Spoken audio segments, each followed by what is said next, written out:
இன்னைக்கு 15 ஆண்டு மத்தியில் ஆட்சி அதிகாரத்தில் இருந்தாங்க. திராவிட முன்னேற்ற கழகம் மத்தியில் 15 ஆண்டு ஆட்சி அதிகாரத்தில் இருந்தீங்க. என்ன இந்த திட்டத்தை கொண்டாந்து தஞ்சை மாவட்டத்துக்கு என்ன திட்டத்தை கொண்டாந்தீங்க? காவிரி நதிநீர் பிரச்சனை தீர்த்தீங்களா?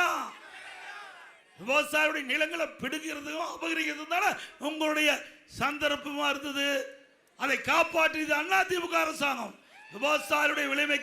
விவசாயிகளுடைய விலை மதிக்க முடியாத நிலத்தை காப்பாற்றியது அதிமுக அரசாங்கம்.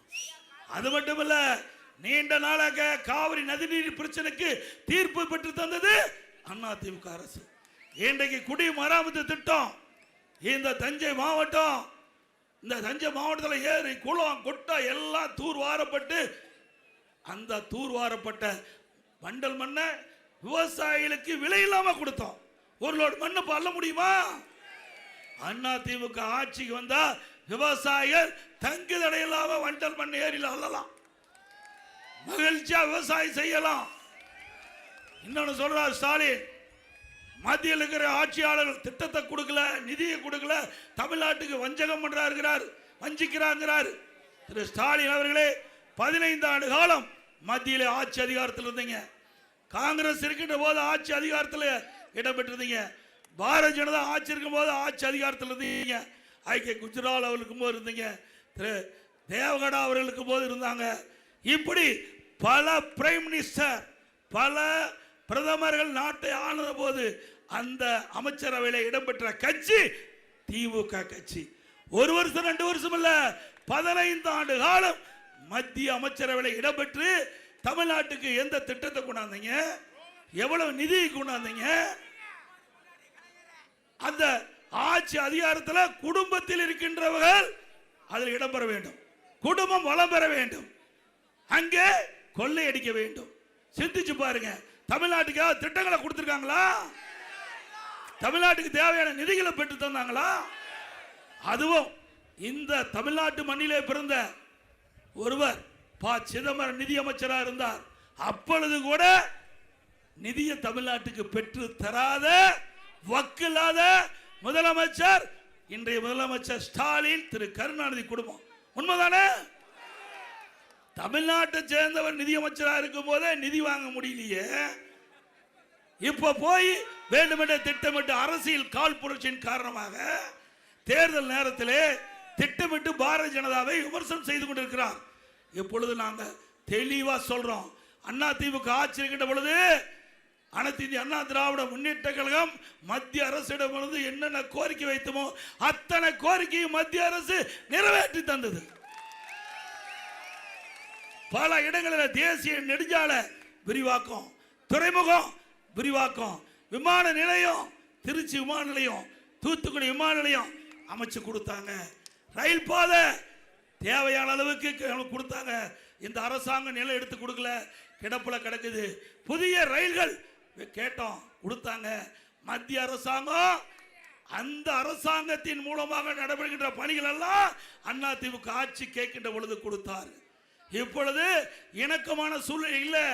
எப்பொழுது பார்த்தாலும் வேண்டுமென்ற திட்டமிட்டு பாரதிய ஜனதா கட்சி விமர்சனம் செய்து கொண்டிருந்தா எப்படி தமிழ்நாட்டுக்கு திட்டம் கிடைக்கும், நிதி கிடைக்கும்?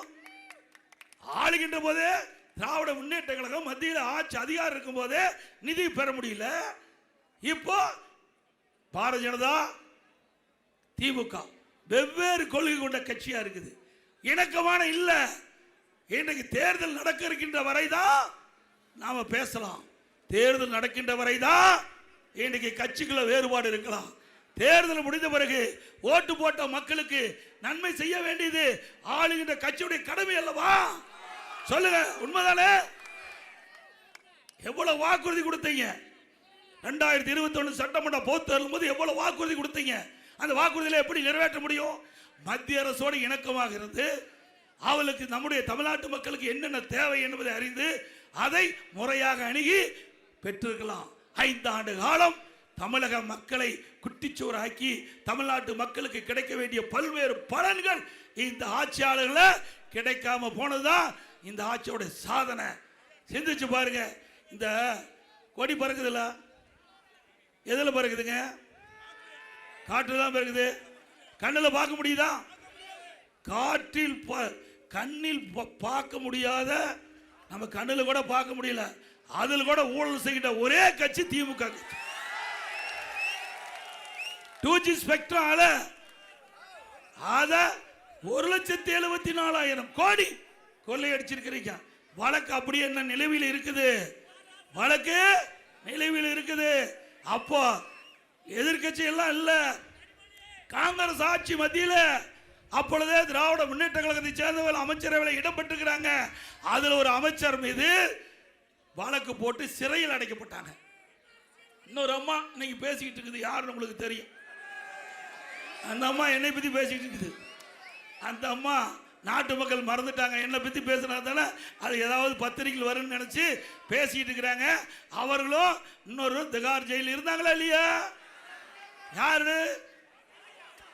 மத்தியில காங்கிரஸ் ஆட்சி, திமுக அங்க அங்கம் வைக்குது. அப்பவே சிறையில் இருந்தவர்கள் தான் இவர்கள். இவர் நம்மை பற்றி பேசுவதற்கு தகுதி இருக்குதா? இன்றைக்கு ஆட்சி பொறுப்பேற்ற பிறகு எல்லா துறையிலும் ஊழல், ஊழல் நிறைந்த அரசாங்கம் திராவிட முன்னேற்ற கழக அரசாங்கம். ஊழல் என்றால் திமுக, திமுக என்றால் ஊழல். ரெண்டையும் பிரிக்க முடியாது. பிரிக்க முடியுமா? இந்தியாவிலேயே பல மாநிலம் இருக்குது. எந்த மாநிலத்திலும் ஊழலுக்காக ஒரு அரசாங்கம் கலைக்கப்படுவதில்லை. ஊழலுக்காக கலைக்கப்பட்ட ஒரே அரசாங்கம் திமுக அரசாங்கம். அது மட்டுமல்ல, திராவிட முன்னேற்ற கழகம் அப்பொழுது மிகப்பெரிய ஊழல். அந்த ஊழல் விசாரிப்புக்கு சர்க்காரி கமிஷன் அமைக்கப்பட்டாங்க. அரிசி பேர ஊழல், சர்க்கரை பேர ஊழல், அதே போல வீராண ஊழல், பூச்சி மருந்து ஊழல், இப்படி பல ஊழல் புரிந்து சர்க்காரி கமிஷன் விசாரிக்கப்பட்டது. அப்ப தமிழ்நாட்டில் இருக்கிற திமுக அரசாங்கம் ஒரு அறிக்கை தாக்கல் செஞ்சது. அதுல சர்க்கரை எல்லாம் எறும்பு சாப்பிட்டுட்டுது, எறும்பு தின்னுட்டுது, அந்த சாக்கு பைய கரையா அரிச்சிட்டு. எவ்வளவு விஞ்ஞான முறைப்படி அறிக்கை தாக்கல் செஞ்சிருக்காங்க பாருங்க. இப்படி விஞ்ஞான முறைப்படி ஊழல் செய்கின்ற அரசாங்கம் மீண்டும் தேவையா? அது மட்டுமல்ல, இன்றைய தினம் இந்த மாவட்டத்தில் நல்லா உங்களுக்கு தெரியும், அதிமுக ஆட்சி இருக்கின்ற பொழுது இயற்கை சீற்றத்தால் பேரிடர் இந்த விவசாயிகள் பாதிச்சாங்க. உடனுக்குடன் வந்தோம், நிவாரணம் கொடுத்தோமா இல்லையா? ஒரே ஆண்டில் 2 முறை விவசாயியுடைய பயிர்க்கடன் தள்ளுபடி செய்த ஒரே அரசாங்கம் அதிமுக அரசாங்கம். அது மட்டுமல்ல, போன வருஷம் மழையால விவசாயிகள் நிலங்கள் பாதிக்கப்பட்டு நெற்பயிர்கள் அழுகி போச்சு. அதை நேரடியாக வந்து முதலமைச்சர் பார்க்கல. இப்போ வேணா ஓடோடி வரையில ஓட்டுக்கு. இப்போ மக்கள் தேவை, ஓட்டுக்காக மக்களை தேடுகின்ற கட்சி தலைவர் திரு ஸ்டாலின். அன்றைக்கு ஏன் வந்து மக்களை பார்க்கல? நான் நேரடியாக வந்தேன், மக்களை பார்த்தேன், விவசாயிகளை பார்த்தேன். அந்த பயிர்கள் தண்ணீரில் முழுகி இருந்தது. அதுக்குள்ள நானே இறங்கி பயிர்களை பிடித்து அந்த பயிரை பிடுங்கி அழுகி போயிருந்து பார்த்தேன். அரசாங்கத்துக்கு ஒரு கோரிக்கை வச்சேன், பாதிக்கப்பட்ட விவசாயிக்கு தேவையான நிவாரணத்தை கொடுன்னு சொன்னேன். முழுமையாக கொடுக்கல. NTRF நிர்ணயிக்கப்பட்ட அந்த 17,500க்கு பதிலாக ஏற்கனவே இருக்கின்ற 13,500 STRF தான் கொடுத்தாங்க இந்த அரசாங்கம். அப்போ என்ன பண்ணாரு முதலமைச்சர்? நான் வந்து அறிக்கை விட்டேனே, ட்ரேடில் நம்மளுக்கு ஹோட்டலில் இருக்கிற ட்ரேடு, அதில் பைத்தை வச்சு உணர்ந்து காட்டுறாங்க. விவசாயி எவ்வளோ கேவலப்படுத்துறாங்க பாரு. ஏங்க, திரைப்படம் பார்க்கறதுக்கு 3 மணி நேரம் செலவு பண்ணுறாரு. இன்றைக்கு தேர்தல் வந்தால் உங்களுடைய ஓட்டுக்காக ஊர் ஊரா வந்து டீ கடையில் போய் டீ குடிக்கிறாரு. ஏன்? விவசாயிகள் பாதிக்கின்ற பொழுது, மழையால் பாதிக்கப்படுகின்ற பொழுது, விவசாய நிலங்கள் பாதிக்கப்படுகின்ற பொழுது, விவசாய பயிர் பாதிக்கின்ற பொழுது அதை பார்ப்பதற்கு இந்த முதலமைச்சருக்கு நேரம் இல்லை. ட்ரேடில் வச்சு அது என்ன பயிர்னு கூட தெரியாது. அந்த பயிர் நெற்பயிரா பாருங்கதான் காட்டுறாரு பாரு. இப்படிப்பட்ட முதலமைச்சர் நாட்டுக்கு தேவையா? விவசாயிகளை எப்படி ஏமாற்றாரு பாருங்க. இதை பார்த்துட்டு தான் இந்த இப்படிப்பட்ட முதலமைச்சர் நாட்டு ஆண்டா நாடு உருப்படியாகுமா? விவசாயம் செழிக்குமா? விவசாயிகள் வாழ முடியுமா? எங்க ட்ரேல வச்சு காட்டுறாரு, அதை பார்க்கிறாரு. இப்படிப்பட்டு விவசாயிகள் ரத்தத்தை வீர்வியாக மண்ணிலே சிந்தி வெயிலையும் மழையும் பொருட்படுத்தாமல் உழைக்கின்ற விவசாயி தொழிலாளி. இன்றைக்கு நாட்டுக்கு உணவளிக்க சொன்னா சாதாரணம் இல்ல. இன்றைக்கு விவசாய தொழில் என்பது சாதாரண தொழில் அல்ல. அதற்கு நேரங்காலம் கிடையாது, வெயில் மழை கிடையாது. 24 மணி நேரம் பணி செய்தால்தான், நம்முடைய குழந்தையை போல நெற்பயிர்களை கவனித்தால்தான் விளைச்சல் கிடைக்கும்.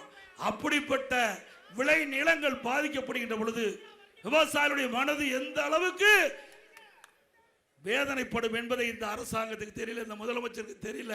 பேர்ல வச்சு பயிரை பார்க்கிற முதலமைச்சர் நாட்டுக்கு தேவையா?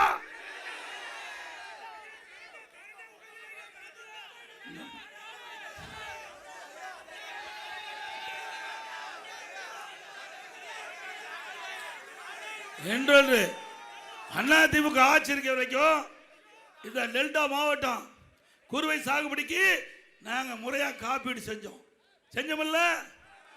2022 சேலம் மாவட்டம் மேட்டூர்ல வந்து குறுவை சாகுபடிக்கு தண்ணீர் திறந்து விட்டு அப்படியே பத்திரிகைக்கு கெட்டப்பா பேசுறார் முதலமைச்சர். நான் யார் தெரியுமா? டெல்டா காரன். எல்லா விவசாயிகளும் மகிழ்ச்சியா இருந்தாங்க. பரவாயில்ல, ஸ்டாலின் வந்த உடனே குறிப்பிட்ட நேரத்தில் தண்ணி திறந்து விட்டார், நாம விவசாய பணி மேற்கொள்ளலாம் சொல்லி கரெக்டா விளைச்சி எடுக்கிற நேரம் அந்த காலகட்டத்தில் பயிரெலாம் போட, அந்த காலகட்டத்தில் தண்ணி இல்லாமல் மேட்டூர் அணை வறண்டு போச்சு. அப்போ தண்ணி கொடுக்க முடியல. அங்கே கர்நாடக அரசிலிருந்து கேட்டு வாங்க இந்த முதலமைச்சருக்கு திறமை இல்லை. அதனால் 2 தண்ணி பாய்ச்சிருந்தா விவசாயியுடைய பயிர்கள் காப்பாற்றப்பட்டிருக்கலாம். அப்போ அந்த பயிர்கள் தண்ணி இல்லாமல் வறண்டு காய்ந்து போய்விட்டது. 2 லட்சம் ஏக்கர் குறுவை சாகுபடி காய்ந்து பெரும் நஷ்டத்துக்கு உள்ளாயிட்டாங்க விவசாயி. டெல்டாக்காரன் சொன்னார், அந்த டெல்டாக்காரன் எங்க போனாரு? அதாவது இழப்பீடு கொடுக்க வேணும்ல. இதே 2017 ஆண்டு நான் முதலமைச்சர் பொறுப்பேற்கின்ற பொழுது கடுமையான வறட்சி, விவசாயிகள் பாதிக்கப்பட்டாங்க. விவசாயிகள் பயிர்கள் எல்லாம் கருகி போய்விட்டது. என்னுடைய கவனத்தை கொண்டு வந்த உடனே இந்தியாவிலேயே முதலாக வறட்சிக்கு நிவாரணம் கொடுத்த அரசாங்கம் அதிமுக அரசாங்கம். 2240 கோடி வறட்சிக்கு நிவாரணம் கொடுத்தோம். அப்படி 2 லட்சம் ஏக்கர் நம்முடைய விவசாய பெருடைய மக்கள் இரவு பகல் வராமல் உழைத்து அந்த நெற்பயிர் தண்ணீர் இல்லாம விளைச்சல் எடுக்கின்ற அந்த நேரத்தில் தன்னுடைய கண் எதிரே காய்ந்து கருகி சேதமடைந்த பொழுது இந்த முதலமைச்சர் அவர்களுக்காக எந்த இழப்பீட்டும் தராத முதலமைச்சர் மீண்டும் தேவையா? விவசாயிகளை புறக்கணித்த முதலமைச்சர் தேவையா? அது மட்டுமல்ல, அதோட இன்றைய தினம் திராவிட முன்னேற்ற கழகம் ஆட்சிக்கு வந்தவை போதைப் பொருள் நடமாட்டம் அதிகமாயிரும். சட்ட ஒழுங்கு அடிவாடு சீரிட்டு வச்சு எங்க பார்த்தாலும் கஞ்சா விற்பனை அமோகம் நடக்குது. கஞ்சா வந்து திரவ வடித்தில் வருது, ஊசி மூலமா வருதுங்கிறாங்க, சாக்லேட்ல வருதுங்கிறாங்க. இப்படி பல ரூபத்தில் தமிழகத்தில் கஞ்சா நடமாடி கொண்டிருக்கின்றது. அதை தடுக்க துப்பில்லாத முதலமைச்சர் இன்றைய முதலமைச்சர். இன்றைக்கு இந்த கஞ்சா விற்பனையால இளைஞர்கள், மாணவர்கள், பொதுமக்கள் பயன்படுத்தி சீரழியக்கூடிய நிலை இந்த ஆட்சியில் இருக்குது. அதிமுக ஆட்சி வந்த உடனே 3 மாதத்தில் தமிழகத்திலே போதைப் பொருள் நடமாட்டம் இல்லாமல் அறவாக ஒழிக்கப்படும்.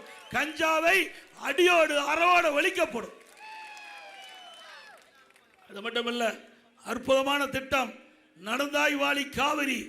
பல பேருக்கு தெரியாது, நம்முடைய விவசாய பெருங்குடி மக்கள் தெரிஞ்சுக்க. நடந்தாய் வாழி காவிரி அந்த அற்புதமான திட்டத்தை நான் முதலமைச்சர் இருந்தபோது பாரத பிரதமர் திரு நரேந்திர மோடி அவரிடத்தில் ஒரு அறிக்கை கொடுத்தேன். நீங்க கங்கை எப்படி புனரமைக்கிறீங்களோ அதுபோல எங்களுடைய ஜீவநதி காவிரி நதிநீர் அதை சுத்தப்படுத்த வேண்டும்.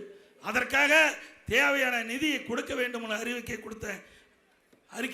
உடனடியாக பாரத பிரதமர் அவர்கள் அதை பெற்றுக்கொண்டு அந்த அடுத்த ஆண்டு மேதக குடியரசுத் தலைவருடைய உரையில இடம்பெற செஞ்சு தமிழ்நாட்டில் நடந்தாய் வாழி காவிரி திட்டம் நிறைவேற்றப்படும் என்று அறிவிப்பு கொடுத்தார். நான் பலமுறை சட்டமன்றத்தில் தெரிவித்தேன், ஸ்டாலின் அவர்களே, உங்களுக்கும் மத்திய அரசுக்கும் எவ்வளவு விரோதம் இருந்தாலும் ஏற்கனவே அனைத்து இந்திய அண்ணா திராவிட முன்னேற்ற கழகத்தின் சார்பாக கொடுக்கப்பட்ட அறிக்கையின் அடிப்படையில் பாரத பிரதமர் ஏற்றுக்கொண்டு நாடாளுமன்றத்திலே அறிவிக்கப்பட்டுவிட்ட கூட்டுக்குழுவிலே வேதக ஆளுநர்கள் அறிவித்து விட்டார்கள். அதை நிறைவேற்றுங்க. காதிலே வாங்கல. 2 வருஷத்துக்கு முந்தைய சட்டமன்றத்தில் நீர்வளத்துறை அமைச்சர்கிட்ட சொன்னேன், இது மாதிரி நாங்கள் நடந்தாய் வாழை காவிரி திட்டத்தை நிறைவேற்றுங்க. இதை பிரைம் மினிஸ்டர் அவர்கள் கொடுத்த அனுமதி பிரைம் மினிஸ்டர் ஒத்துக்கொண்டு கூட்டுக்குழு 2 அவைகள் நாடாளுமன்றத்தில் அதில் மேதக ஆளுநர் மேதக குடியரசுத் தலைவர் அறிவிச்சிட்டாரு, நிறைவேற்றினேன். காதிலே போட்டுக்கல. அப்போ சொன்னார், இது மாதிரி நாங்கள் நிறையா கொடுத்தங்க. இருக்கிற நீர்வளத்துறை அமைச்சர் சொல்கிறாரு, பொதுப்பணித்துறை நீர்வளத்துறை அமைச்சர் சொல்லுகின்ற பொழுது வேடிக்கையா சொன்னார், இது மாதிரி எவ்வளவோ கடிதம் நாங்கள் மத்திய அரசு கொடுத்தோம், ஆனால் எதுவுமே நிறைவேற்றல, நீங்கள் இதை பெருமையாக பேசிட்டு இருக்குன்னு சொன்னோம். போன ஆண்டு மத்திய அரசாங்கம் நடந்தாய் வாழி காவிரி திட்டத்துக்கு 11,600 கோடி ஒதுக்கப்பட்டு விட்டது. 11,600 கோடிங்க. இந்த திட்டம் மேட்டூர் அணையிலிருந்து திறக்கப்படுகின்ற நீர் கடலிலே கலக்கின்ற வரை சுத்தமாக இருக்க வேண்டும். அந்த காவிரி கரையின் 2 கரையில் இருக்கின்ற நகரத்திலிருந்து வெளியேறுகின்ற அசுத்த நீர் அதை பேபிகனால் அமைக்கப்பட்டு அதை சுத்தப்படுத்தி ஆற்றிலே விடுவது. அதில் பவானி சாகரிலிருந்து வெளியேறுகின்ற அந்த நீர் காவிரி பவானி சாகர் அணையிலிருந்து திறக்கப்படுகின்ற நீர் அந்த கரையிலிருந்து வெளியேறுகின்ற நீர் அதில் கலக்காம சுத்தப்படுத்தி விடுவது. அதே போல நொய்யல், அமராவதி இதெல்லாம் சுத்தப்படுத்தி ஆற்றிலே விட்டால் மேட்டூரில் திறக்கப்படுகிற நீர் தஞ்சையிலே சுத்தமான நீரை உங்களுக்கு கிடைக்கும். எவ்வளவு அற்புதமான திட்டம். அதை நிறுத்தி வச்சுட்டாங்க. சட்டமன்றத்தில் தெரிவிச்சுட்டு கொள்கை விளக்க நீர்வளத்துறை கொள்கை விளக்க குறிப்பில் அறிவிச்சுட்டு 11,600 கோடி மத்திய அரசாங்கம் நடந்தாய் வாழை காவிரி திட்டத்திற்கு நிதி ஒதுக்கீடு செய்யப்பட்டது என்ற விவரத்தை சொல்லிட்டு அப்படியே முடக்கிட்டாங்க 1 வருஷமா. எவ்வளவு பெரிய திட்டம். இன்னைக்கு சுத்தமான நீர் கிடைக்கும் நம்ம குடிப்பதற்கு. சுத்தமான நீர் காவிரி நீர் மேட்டூரில் திறக்கப்படுகிற நீர் தஞ்சையில் குடிப்பதற்கு அற்புதமான நீர். அது மட்டும் இல்ல, பல ரசாயன நீரெல்லாம் காவிரி நதியில் கலக்குது. பயிர்களுக்கு பாய்ச்சிக்கின்ற பொழுது பல பயிர்கள் நோய்படுகிறது. இதையெல்லாம் அறிந்துதான் மத்திய அரசிட்ட கோரிக்கை வச்சு மத்திய அரசு அதை ஏற்றுக்கொண்டு 11,600 கோடி நமக்கு விடுவித்த அரசாங்கம் மத்திய அரசாங்கம். இப்படி ஒரு திட்டமாவது மத்திய அரசு பெற்றாங்களா?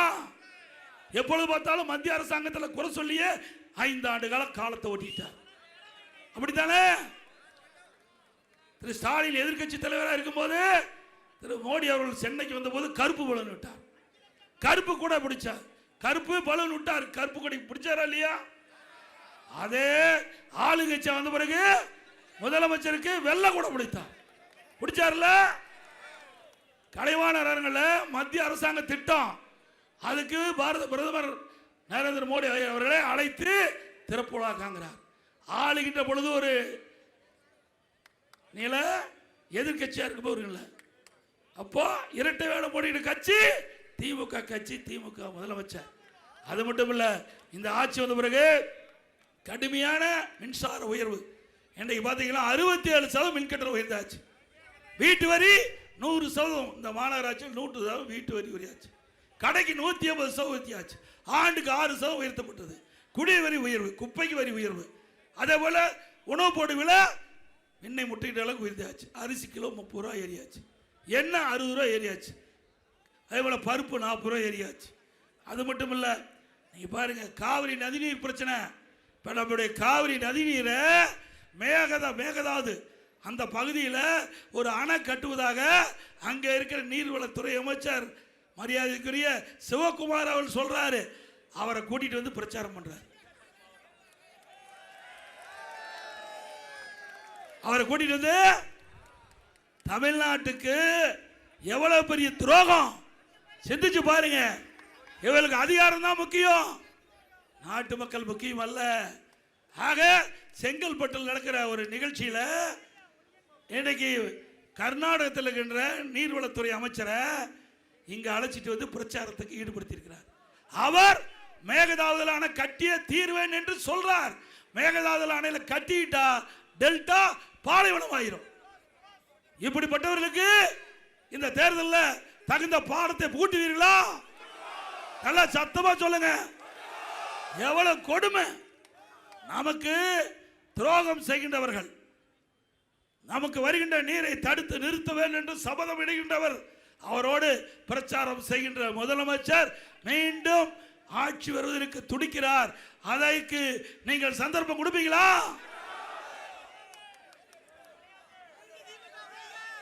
அப்புறம் இன்றைய முதலமைச்சர் என்னைய போலி விவசாயி சொல்றார்.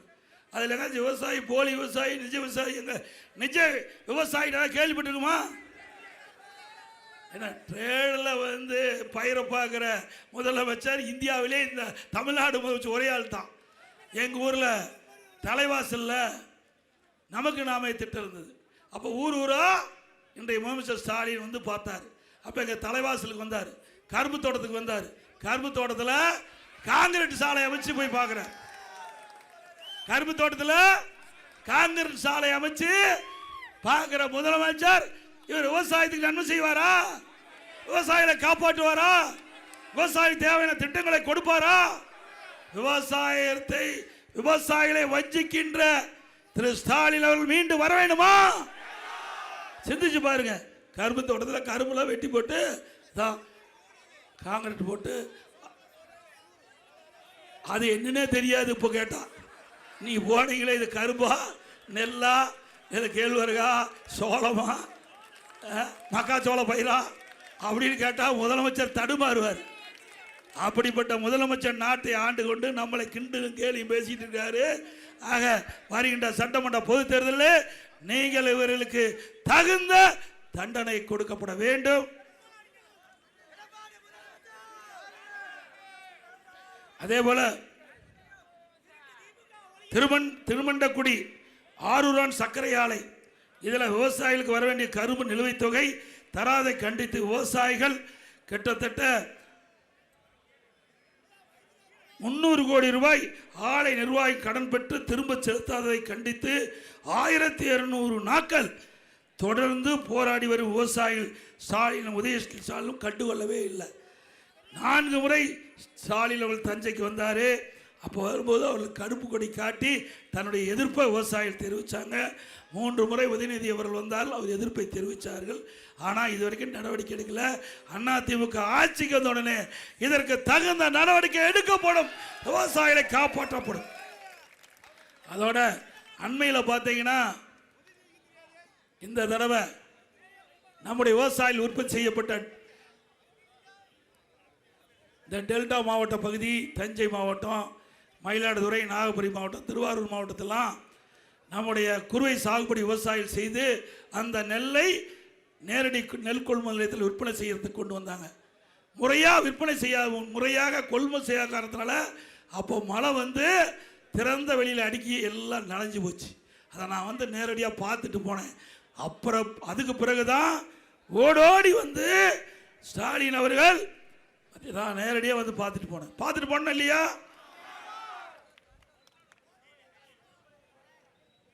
பாருங்க, அதை கூட ஸ்டாலின் ஸ்டேல் தான் பார்க்குறாரு, நேரடியாக பார்க்கல. அவரு இங்க இருந்து அந்த நெல்லை கொண்டு போய் முளைச்ச நெல்லை கொண்டு போய் காட்டுறாங்க. இப்படிப்பட்ட முதலமைச்சர் நாட்டுக்கு தேவையா?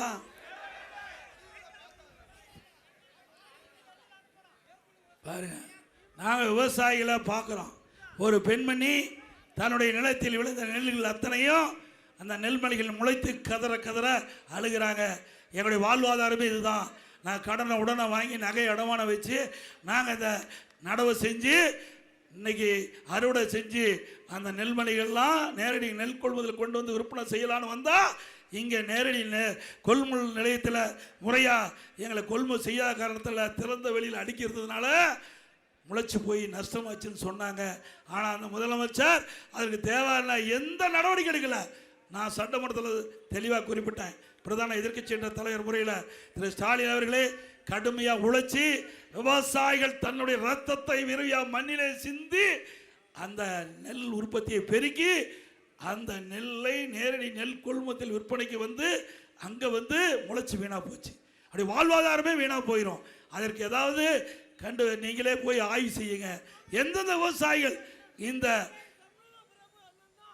நேரடி நெல் கொள்முதல் கொண்டு வந்து நெல்மணிகள் முளைத்து பாதிக்கப்பட்டிருந்தோம். அந்த விவசாயிகளுக்கு தேவையான நிவாரணம் கொடுக்கணும், எதுவுமே கொடுக்கல.